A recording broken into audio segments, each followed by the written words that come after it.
Good morning girls. विषय इतिहास, कक्षा 5वीं। आज का हमारा पाठ है विकासवाद। आज की कक्षा में आप सभी का स्वागत है। पिछले 2 तासिका से हम विकासवाद इसके ऊपर चर्चा कर रहे थे। हमने पहले इसमें देखा था विकास की अवधारणा क्या होती है, प्राणियों के विकास के चरण कौन से हैं, और आज हम देखने वाले मानव सदृश वानर क्या होते हैं। ठीक है, विकास का शब्द क्या होता है? निरंतर और धीमी गति से होने वाले परिवर्तन को क्या कहते हैं?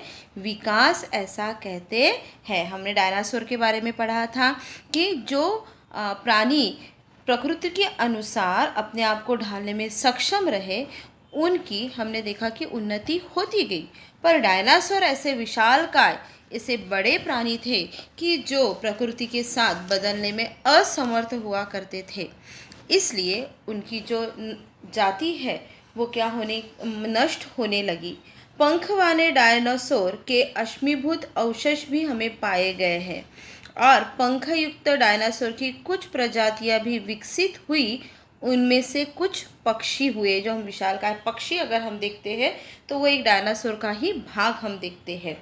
उसके बाद हमने प्राणियों के विकास के चरण के बारे में पढ़ा कि अपृष्ठीय सजीव मतलब जिनके शरीर में रीढ़ की हड्डी नहीं होती है, पृष्ठवशीय सजीव यानी जिनके शरीर में रीढ़ की हड्डी होती है। उसमें हमने जलचर प्राणी पढ़े, उभयचर प्राणी पढ़े, पक्षी वर्ग पढ़े, रेंगने वाले प्राणी हमने देखे, सस्तन प्राणी हमने देखे। और सस्तन प्राणी में भी हमने देखा कि कुछ जानवर जो होते हैं वो बच्चे को जन्म देते हैं और दूध पिलाते हैं, लेकिन उसमें कुछ एक 2 अपवाद हमने देखे कि जो सिर्फ बतख, चोचू और चींटी खाऊ ऐसे 2 प्राणी हैं कि जो अंडे देते हैं लेकिन अपने बच्चों को दूध पिलाते हैं। ऐसे समय में हमने देखा कि सस्तन प्राणियों में भी हमने देखा कि अलग अलग प्रकार के क्या है प्रकार हमने पाए हैं। अब देखेंगे हम मानव सदृश वानर। अगर हम इतिहास पढ़ते हैं और हमारे पूर्वज अगर हमको बताते हैं कि हम वानर यानी बंदर इसकी क्या है प्रजाति है। हमने बहुत सारी स्टोरीज में सुना है, बहुत सारे पिक्चर्स में देखना है, हमने बहुत सारी डॉक्यूमेंट्रीज में देखा है कि जो क्या कहेंगे हम लोग उसको, कि हम देखते हैं कि वानर का जो आचरण है वो बहुत से मनुष्य से समरित है और इसके अवशेष हमें काफ़ी जगह पे दिखाई देते हैं। सबसे पहले हमको इसके अवशेष कहाँ दिखाई देते हैं? अफ्रीका में दिखाई दिए, अफ्रीका खंड में दिखाई गए। उन्होंने ऐसा डार्विन का अगर हम सिद्धांत पढ़ते हैं, डार्विन एक बड़े शास्त्रज्ञ थे, उन्होंने कहा कि जैसे बड़े महाकाय डायनासोर पक्षी जो पंख वाले डायनासोर थे उनका रूपांतर वो छोटे पक्षियों में हुआ, जिस तरह से अनेक पक्षियों में बदलाव होते गए, उसी तरह वानरों में भी बदलाव होते हमें दिखाई देते हैं। हम देखेंगे कि मानव सदृश वानर से तात्पर्य मानव से समानता रखने वाले वानर है।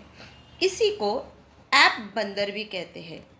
मानव सदृश वानर प्रजाति का निवास मुख्यतः पेड़ पर ही था। ऐप प्रकार के जो ये बंदर हमको दिखाई दे रहा है वो कहाँ रहता था? वो जंगलों में पेड़ पे रहता था। जो प्रजातियाँ पेड़ पर रहती थी उनमें परिवर्तन होने का कोई कारण शास्त्रज्ञ में दिखाई नहीं देता है, लेकिन प्रमाण हमको दिखाई नहीं देता, लेकिन तथ्य ऐसा लगाया जाता है कि जैसे वो प्राणी जंगल में रहते थे, पेड़ पर रहते थे, लेकिन जब उनको भूख लगती थी क्योंकि उनका आकार बहुत बड़ा था, उनको खाने के लिए ज़्यादा ज़रूरत पड़ती थी, तो जब वो पठान मैदानी भाग में जाते थे तो शेर उनका शिकार करने के लिए दौड़ते थे। वो दौड़ते दौड़ते उनमें बदल होते गया और वो 2 पैरों पे दौड़ने लगे। इस प्रकार का कुछ अनुमान लगाया जाता है। और घास वाले प्रदेश में पेड़ के बदले भूमि पर रहना आवश्यक था। वे प्रजातियां विकसित होती गई। उनमें क्रमशः विकसित होते होते मानव की प्रजाति अस्तित्व में आई। अगर हम देखते हैं कि पहले वानर की अच्छी बड़ी पूँछ हुआ करती थी, फिर उसकी पूँछ नष्ट होती गई और वो बिन पूँछ वाले होते होते 4 पैरों से दौड़ने वाला वानर 2 पैरों पे दौड़ने लगा। इस प्रकार उसमें कुछ प्रकार, फिर उसके पैर बड़े होने लगे, छोटे होने लगे, फिर उसके हाथों का साइज़ छोटा होने लगा, उसके मुंह का साइज़ छोटा होते लगा, उसके बाद उसका जो मेंदू था, जो हमारा ब्रेन था, उसका साइज़ बड़ा होने लगा, उसकी विकसितता होने लगी। इस प्रकार से उस वानर में वानरों में क्या होते गए, बदलाव होते गए और उनकी प्रजातियां अस्तित्व में आई हमको दिखाई देती है। यह सबसे पहले अफ्रीका महाद्वीप में घटित हुआ। उसी मानव को हम आदि मानव कहते हैं। आदि का अर्थ है प्रारंभ। प्रारंभ मतलब सबसे पहले। अगले पाठ में हम मानव की विकास यात्रा का अध्ययन करेंगे।